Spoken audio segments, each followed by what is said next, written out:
Hello and welcome to this episode of Fighting with COVID. আজকে আমার guest আমার নিজের someone very close to me and again যিনি আমার বাচ্চাকে একটা সময় প্র্যাকটিক্যালি আমি ইংল্যান্ড থেকে জ্বালাতন করে শেষ করে দিতাম ওনাকে এবং উনি আমায় বারবারই বলতেন আমি তো আছি অ্যাকচুয়ালি এই আমি তো আছি that is what he means to me doctor Kaushik Lahiri dermatologist Apollo Gleneagles hospital senior ডাক্তার প্রফেসর যাকে আপনারা সোশ্যাল মিডিয়াতে রেগুলারলি দেখেন পড়েন এবং লাস্ট এক বছর 2-3 মাস very very active in the front line against covid doctor Lahiri thank you very much for your time আপনি চেম্বারে আমি সেটা দেখতেই পাচ্ছি so makes me even more grateful যে আপনি সময় বার করেছেন বাট দিস ইজ ইম্পর্টেন্ট কারণ এই শোটা ভাইরাল হয়েছে কারণ সাধারণ মানুষ এই ক্রেডিবল ইনফরমেশন গুলো পাওয়া দরকার So the way I am going about it is আমি আপনাকে কিছু প্রশ্ন আমার যেগুলো আছে বেসড অন মাই রিসার্চ করবই বাট মানুষকে জিজ্ঞাসা করেছিলাম আপনারাও প্রশ্ন পাঠান অনেকে প্রশ্ন পাঠিয়েছেন আমি সেগুলো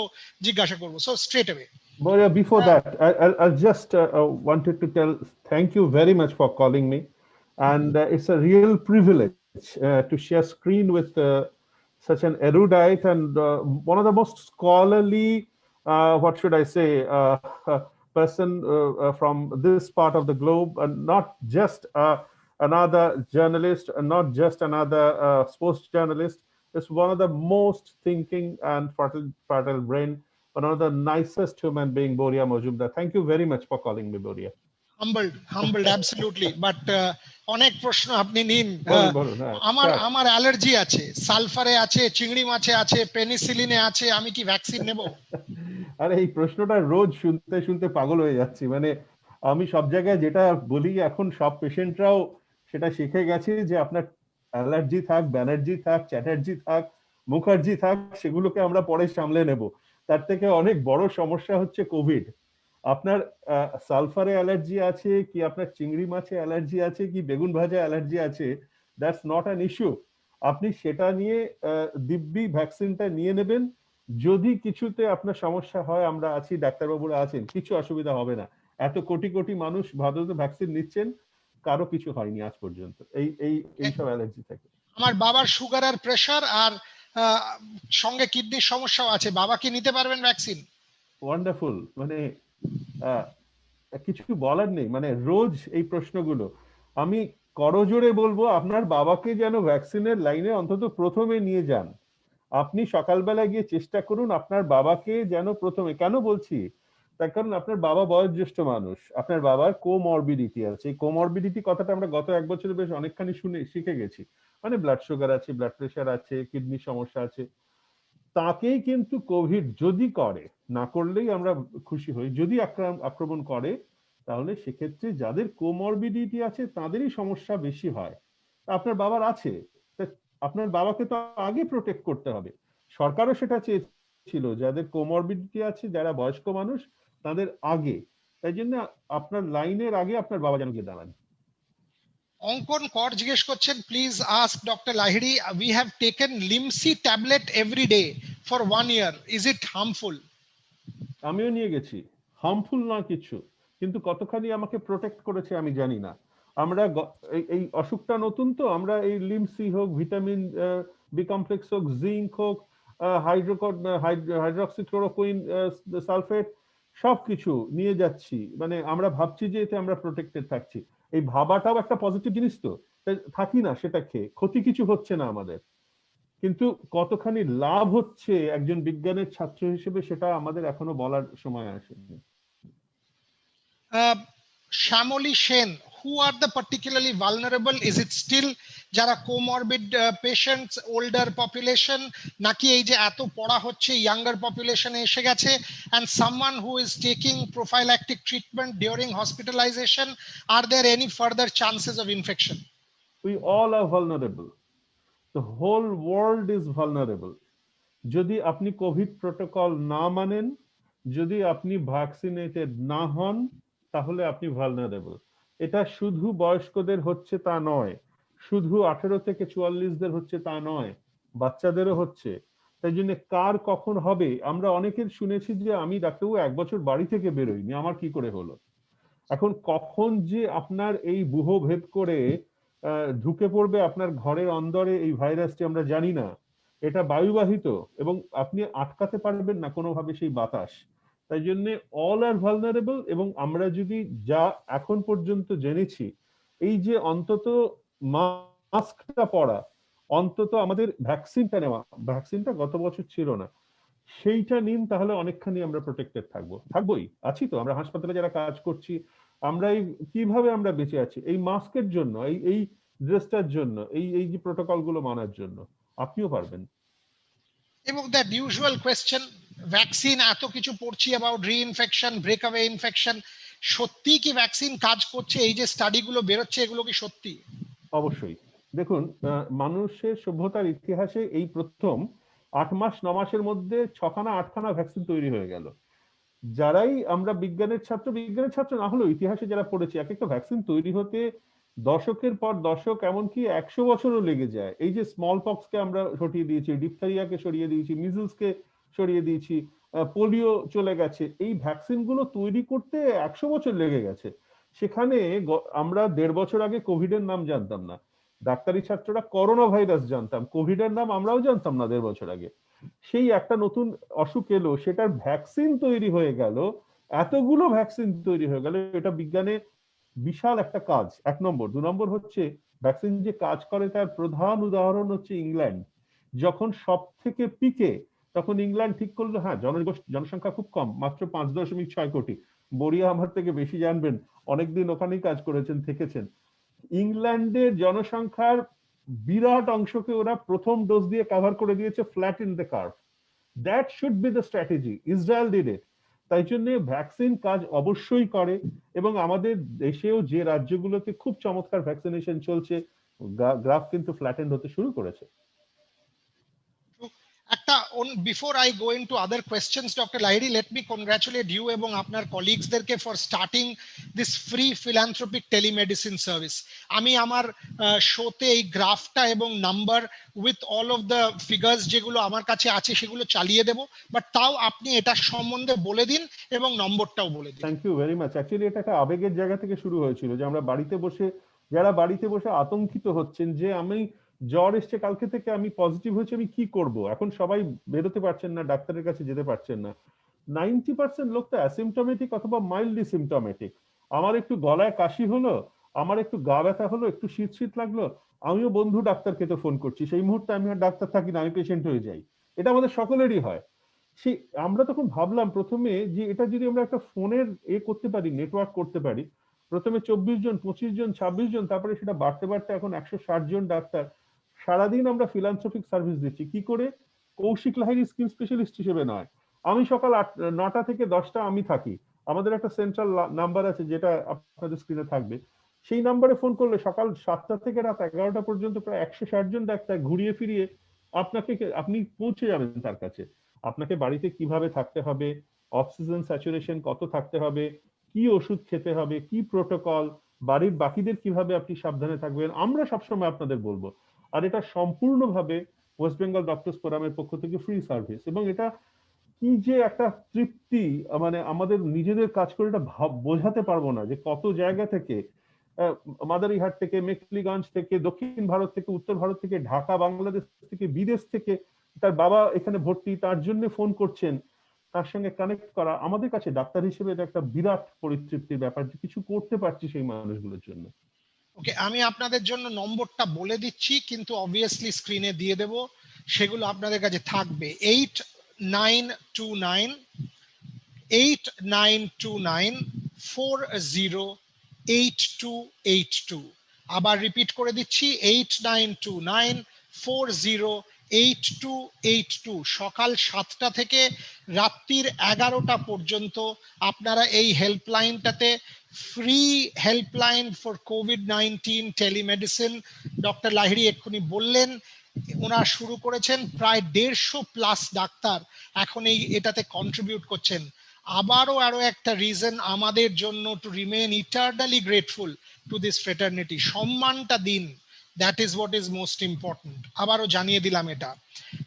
আমি কয়েকটা স্লাইডও আপনাদেরকে দিয়ে দেবো, যেগুলো ডক্টর লাহিড়ী আমায় দিয়েছিলেন, যার থেকে আপনারা আরো জানতে পারবেন। Going into further questions, doctor Lahiri, তার আগে ফেসবুকে আমি পড়ছিলাম, আপনি লিখেছেন এক ভদ্রমহিলা আপনার ফি দিয়ে ওই অনলাইনে কনসালটেন্সি বুক করে এসে আপনাকে তার বিয়ের জন্য নেমন্তন্ন করলেন, এইটা আমাকে এতটা টাচ করেছে না, আপনি বলুন তো। একটা একটা বাচ্চা মেয়ে, মানে বলি আমি আই ফেল লাইক ক্রাইং।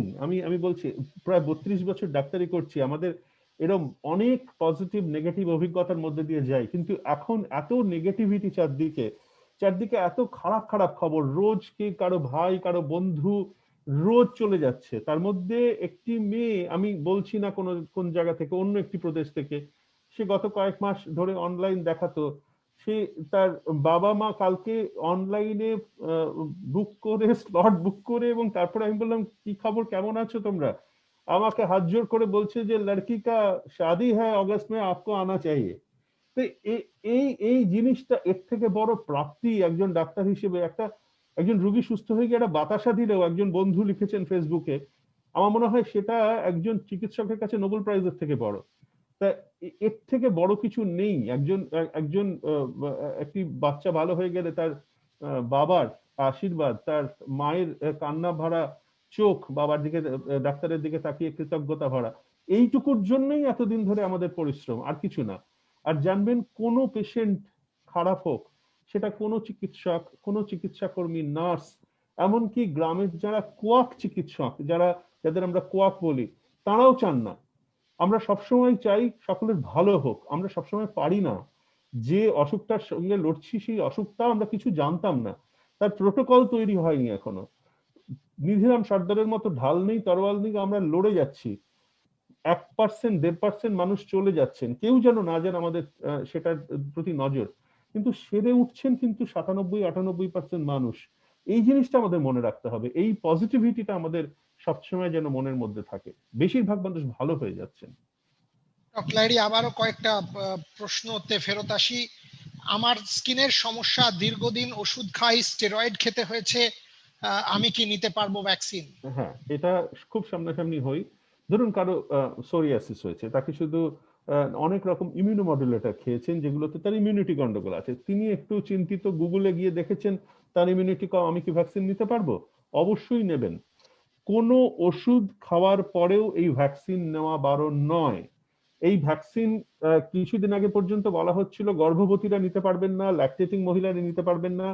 এখন কিন্তু বিদেশে কেন, আমাদের দেশেও সরকার এটা রিভাইজ করছেন, ল্যাকটেটিং এবং গর্ভবতীরাও দেওয়ার কথা ভাবা হচ্ছে। তাই জন্য ভ্যাকসিনটা সব থেকে গুরুত্বপূর্ণ। শুধু আমাদের একটা জাতীয় ভ্যাকসিন পলিসি স্বচ্ছভাবে হোক, যাতে সকলের কাছে বাড়ি বাড়ি পৌঁছে যাক ভ্যাকসিন, এইটুকুই চিকিৎসক হিসেবে আমাদের একটা আশা। আমি জানি আপনি এটার বিষয়ে স্পেশালিস্ট নন, but still doctor Lahiri, as somebody who is so erudite and one of the leaders of our profession, black fungus and mucormycosis, tremendous panic, একটু বলুন। ব্ল্যাক ফাঙ্গাস যেটা বলা হচ্ছে, অ্যাকচুয়ালি ব্ল্যাক ফাঙ্গাস এটা না, ব্ল্যাক ফাঙ্গাস এটা মানে মিডিয়াতে হাইপ হয়ে গেছে। সেটা গতকালই আমরা দেখেছি, ওয়ার্ল্ড মাইকোলজি সোসাইটির প্রেসিডেন্ট এবং পিজিআই চণ্ডীগড়ের মাইকোলজির হেড ডক্টর চক্রবর্তী, তিনিই বলেছেন black fungus is something different. কিন্তু মিউকরমাইকোসিস, যেটা সত্যি কথা বলতে গিয়ে 30-35 বছর আগে ছাত্র অবস্থায় আমরা পড়েছি, মিউকরমাইকোসিস কি সারা জীবনে একটি কেসও দেখিনি। গত এক সপ্তাহের মধ্যে পশ্চিমবঙ্গে 2-3টি কেস হয়েছে, কালকে দুর্ভাগ্যবশত একজন মারা গেছে। এটা কি? এটা হচ্ছে মিউকরমাইকোসিস থেকে এক ধরনের ছত্রাক সংক্রমণ।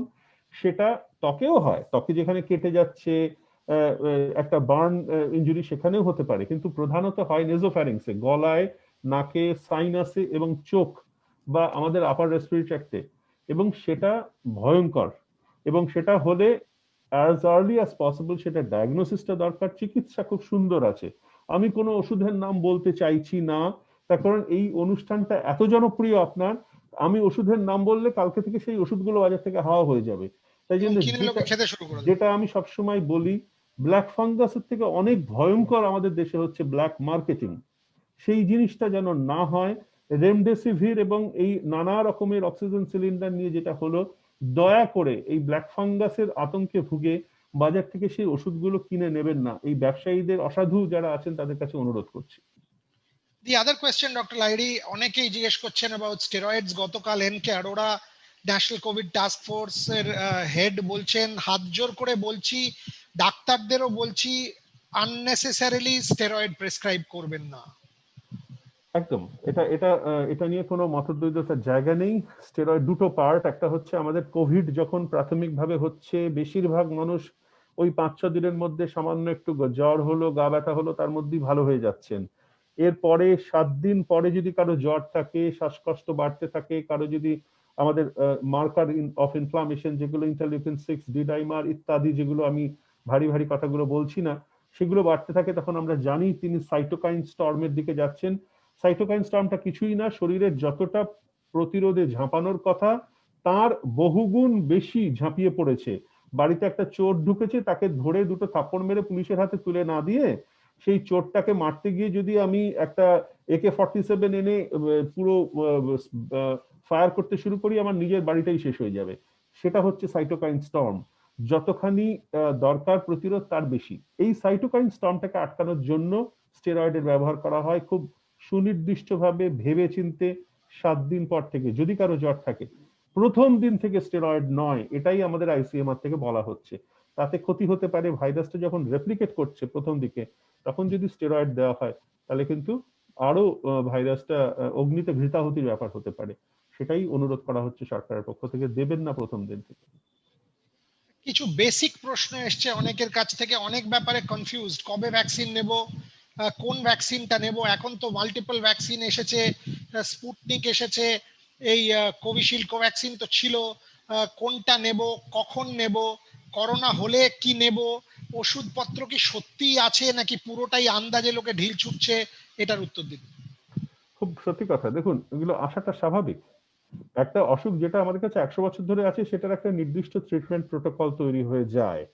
কোভিড এরটা এবং ডাক্তারি শাস্ত্র, যে কোনো বিজ্ঞানও আমরা রোজ নতুন নতুন জিনিস জানতে জানতে আসি। আর ডাক্তারি শাস্ত্রটা অলমোস্ট এভরিডে ইট চেঞ্জেস। এবং এখন এই মুহূর্তে যেটা হচ্ছে, এতদিন ডাক্তারি ছাত্ররা সেটা দেখতো, এখন সেটা মানুষ, সোশ্যাল মিডিয়া, এটা তো মানে সোশ্যাল মিডিয়া যুগের প্রথম প্যান্ডেমিক, তাই জন্য এটা ইনফোডেমিক হচ্ছে। প্রত্যেক দিন আমাদের তথ্য ভান্ডার বাড়ছে, আছড়ে পড়ছে। কোন ভ্যাকসিন নেবেন এটা কোনো প্রশ্ন নয়, যে ভ্যাকসিন পাবেন সেটা নেবেন। আমাদের দেশে দুটো পাওয়া যায়, 3টে 4টে আসতে শুরু করবে, যেটা পাবেন। আমাদের তো সরকার নিয়ন্ত্রিত হবে, যেটা আপনার কাছে আসছে সেটা নেবেন। এটা দোকান থেকে গিয়ে কেনার জিনিস এখনো নয়, সেটা হলে তখন ভাবা যাবে। প্রত্যেকটা ভ্যাকসিন সেফ, বহু মানুষের উপর পরীক্ষিত, এবং আপনি ভালো থাকবেন। 1 নম্বর, কখন নেবেন? আপনার যদি কোভিড হয়ে থাকে, আগে বলা হতো 2 থেকে 4 সপ্তাহ পরে, এখন বলা হচ্ছে 3 মাস পরে আপনি নিতে পারেন। আর একটা ভ্যাকসিন থেকে দ্বিতীয় ভ্যাকসিনের যে কোভ্যাক্সিনে 4 সপ্তাহই রাখা আছে, কোভিশিল্ডে সেটাকে বাড়িয়ে দেওয়া হয়েছে। এই বাড়িয়ে দেওয়াটা বলে দিচ্ছি, আমরা 4 থেকে 6 সপ্তাহ জানতাম, তারপরে সেটা 8 সপ্তাহ হলো, তারপরে 12 থেকে 16 সপ্তাহ। চিকিৎসক মহলে সেটার মধ্যে নিয়ে একটা মতদ্বৈধতা আছে। কিন্তু আবার বলছি, এটা বৈজ্ঞানিক কারণে যে পেছনে হচ্ছে সবসময় তা নয়। এটা খানিকটা অ্যাডমিনিস্ট্রেটিভ কারণে, আমাদের ভ্যাকসিনের যোগান এবং সরবরাহ যেরকম, তার উপরে এটা বলা হচ্ছে। 140 কোটির দেশ, তার মধ্যে অন্তত 80-90 কোটিকে দিতে হবে ভ্যাকসিন। সেই অনুযায়ী সরকার যেভাবে সিদ্ধান্ত নিচ্ছেন, আমাদেরও সেইভাবে চলতে হবে। ওকে, ওকে।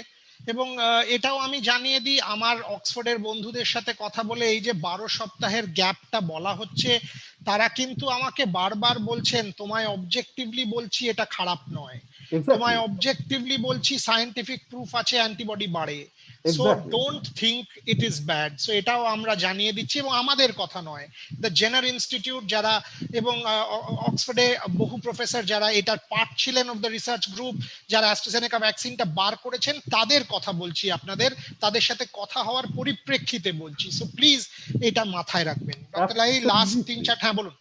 এটা এটা অ্যাকচুয়ালি প্রথম ব্রিটেনই এটা মানে খুব কারেক্ট, সফলভাবে করে, কারেক্ট। যে সকলকে আমরা দেবো, এবং 12 সপ্তাহের গ্যাপে, তারপরে ইতালি, এবং তারপরে বিভিন্ন European country.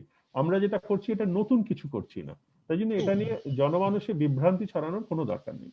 Correct. Last 7-8 minute আছে শোতে, 3-4টে প্রশ্নও আছে এখনো, অনেক আছে, সেগুলো কাল করে আমি 3-4টে নেব।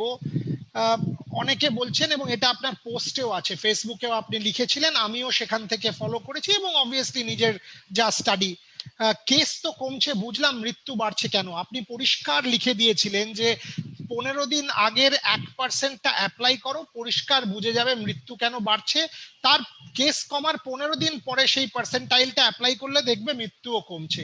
এক্সপ্লেন করে দিন। আমার কাজটা খুব সহজ হয়ে গেল।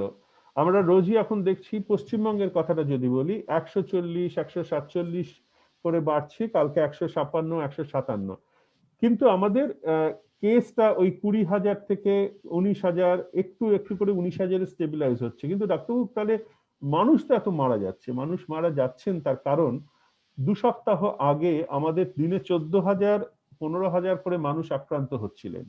সেই 14,000, 15,000-এর 1% মারা যাচ্ছেন এখন 147। ঠিক 2 সপ্তাহ আগে 16,000 যদি হন তাহলে 160 জন মারা যাবেন। এই যে এখন 190 জন এখন আক্রান্ত হচ্ছেন, 19,000 জন আক্রান্ত হচ্ছেন, আশা করছি 2 সপ্তাহের মধ্যে সব কমে আসবে, কিন্তু তখনও মৃত্যু কিন্তু 190 থেকে 200 পার ডে থাকতে পারে। সারা ভারতেও তাই। এই যে কমে আসছে, তো আমাদের সেই 4,14,000 6 মে যেটা হয়েছিল, কালকে মাত্র 2,57,000, মাত্র বলছি মানে তুলনামূলকভাবে মাত্র, কিন্তু মারা যাচ্ছেন 4,000-এর বেশি। কেন? 2 সপ্তাহ আগে ওই 6 তারিখে 4,14,000 মানুষ আক্রান্ত হয়েছিলেন, তার 1% কত? ওই 4,100। তাই জন্য একদম অঙ্কের নিয়ম মেনে যত লোক আক্রান্ত হয়েছেন তার 1% মারা যাচ্ছেন 2 সপ্তাহ 3 সপ্তাহ পরে। আতঙ্কিত হবেন না। সারা ভারতে 20খানা স্টেট, 21খানা স্টেটে নামতে শুরু করেছে, আমাদের স্টেটেও নামবে। আর কয়েকটা দিনের অপেক্ষা, তারপরে শুধু আপনাদের প্রোটোকলটা মেনে চলা আর যে নিয়মগুলো পালন করা সেগুলো। Everyone is asking this third wave নিয়ে এত কথা বিজয় রাঘবন বললেন, এত ডাক্তার বলছেন ইনএভিটেবল না ইনএভিটেবল নয়, আসবেই যাবেই, খবরের কাগজে মিডিয়াতে প্রচুর ইরেসপন্সিবল হেডলাইন বেরোয়, থার্ড ওয়েভ তো আসবেই, ঠেকানো যায় না। দেখুন, বিজ্ঞানের সঙ্গে যদি ইতিহাসটাকে আমরা যোগ করে দিই, আমরা স্প্যানিশ ফ্লু এর কথা যদি বলি, সেখানে 2খানা 3খানা ওয়েভ এসেছিল, এবং second wave was much more disasters than the first wave. এবং ইউএস এর ক্ষেত্রেও এবার যে থার্ড ওয়েভটা এলো, that was the highest, like tsunami. এবং পুরো ওয়েস্ট ইউরোপে বা কানাডাতে সব জায়গাতেই ওরা কিন্তু থার্ড ওয়েভে পৌঁছে গেছিল। আমাদের দেশে সেকেন্ড ওয়েভ এসছে। আমাদের দেশে সেকেন্ড ওয়েভের আগে আমরা চিকিৎসকরা যখন বারবার বলছিলাম যেটা আসবেই, সুনামির কথাই বলেছিলাম, তখন কেউ শোনেননি। আমাদের সমস্ত যে সিস্টেমগুলোকে ডিসম্যান্টেল করা হয়েছিল, ভোট হয়েছে, সব রকম আমরা কিছু করেছি, কুম্ভ মেলা করেছি। এবং তারপরে যখন এসছে তখন হঠাৎ একটা সবাই বিস্ময় যে এটা কেন হলো। বলা হয়েছিল আসবে, থার্ড ওয়েভটাকে আসবেই, আটকানো যাবে না। কিন্তু আমরা যেটাকে করতে পারি, সেটাকে হিমালয়টাকে শুশুনিয়া পাহাড় করতে পারি কি করে? আমরা জেনে গেলাম যে কি প্রোটোকল গুলো মেনটেন করা, মানতেই হবে। আর আমরা যদি সমস্ত কেস কমেও যায় আগামী কয়েক মাস, কিন্তু এই মাস্ক এবং এই ফিজিক্যাল ডিস্টেন্সিং মাস্ট, এবং তার সঙ্গে ভ্যাকসিনেশন, এই কথাটা একেবারে মানে মন্ত্রের মতো সারা ভারতে যত মানুষকে ভ্যাকসিনেট করা যায় আগামী 5-6 মাসের মধ্যে। থার্ড ওয়েভ যদি আসে, পুজোর পরে হোক, নভেম্বর ডিসেম্বর হোক, আসলেও সেটাকে আমরা তখন ম্যানেজ করতে পারবো। কিন্তু থার্ড ওয়েভ আসবে না সেটা বলাটা হয়তো খুব বেশি উচ্চাসা হয়ে যাবে। ওকে, লাস্ট দুটো প্রশ্ন বলে দিন। বাড়িতে একটাই বাথরুম, কয়েকজন পজিটিভ হয়েছেন, আইসোলেশনে বাড়িতে আছেন, কি করব? খুব বিপজ্জনক ব্যাপার। একটা উপায় হচ্ছে আজকাল আইসোলেট, নানা রকমের সরকারি হোম যেগুলো, সেখানে চলে যাওয়া। নানা রকম সরকারি আছে, বেসরকারি আছে, সেখানে যাওয়া, একটা আইসোলেট করে নেওয়া। যদি না মানে বাড়িতে সত্যিকারের আইসোলেটেড ভাবে থাকা যায়, এই একটা বাথরুম অনেকে ব্যবহার করছেন কোভিড রোগীর সঙ্গে, এটা আদর্শ পরিবেশ না। যদি করতেই হয়, কি করবেন? সেটা কতগুলো নিয়ম আছে। সেটা হচ্ছে, যে মানুষটি যাচ্ছেন তিনিও মাস্ক পরে ব্যবহার করবেন। যিনি যাচ্ছেন তারপরে টয়লেট ইয়েটা বন্ধ করে দিয়ে তারপরে ফ্ল্যাশ করলেন, অনেকক্ষণ খোলা রাখলেন, জানলা দরজাগুলো খুলে দিলেন, টুথব্রাশ গুলো একসাথে রাখলেন না, টাওয়েল প্রত্যেকের আলাদা আলাদা ব্যবহার করলেন। কিন্তু সত্যি কথা বলতে কি, আমাদের দেশের জনঘনত্ব এত বেশি এবং স্বাভাবিকভাবে মানুষের সামাজিক স্বাচ্ছন্দ্যগুলো এত কম, সব জায়গায় গুলো মানা সম্ভব না। তাই জন্য আমরা একটা কথাই বলি, বাড়িতে যদি একজন কোভিড আক্রান্ত হন, তার জন্য আলাদা কলঘর, বাকিদের আলাদা থাকতে হবে, অন্য জায়গায় তারা থাকুন। তাই জন্য এক কলঘর ব্যবহার করাটা খুব আদর্শ ব্যাপার নয়। লাস্ট প্রশ্ন ডক্টর লাহিড়ী, আশা আছে কিনা? Are we going to get over this? রোজ মৃত্যু, প্যারানয়া, নেগেটিভিটি, গ্লুম, ডেসপন্ডেন্সি, হতাশা সবাইকে গ্রাস করেছে, শেষ হবে তো?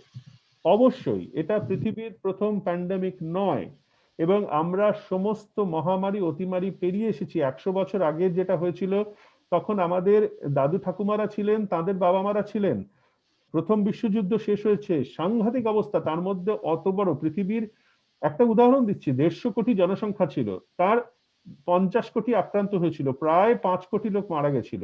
আর এবার 750 কোটির মধ্যে এ পর্যন্ত 16 কোটি আক্রান্ত হয়েছে। আমরা এখন এত অক্সিজেন সিলিন্ডার, এত রকমের বিজ্ঞানের উন্নতি, এত একমো, এত আমাদের ভেন্টিলেটর, এত রকমের ভ্যাকসিনেশন কিচ্ছু ছিল না 100 বছর আগে।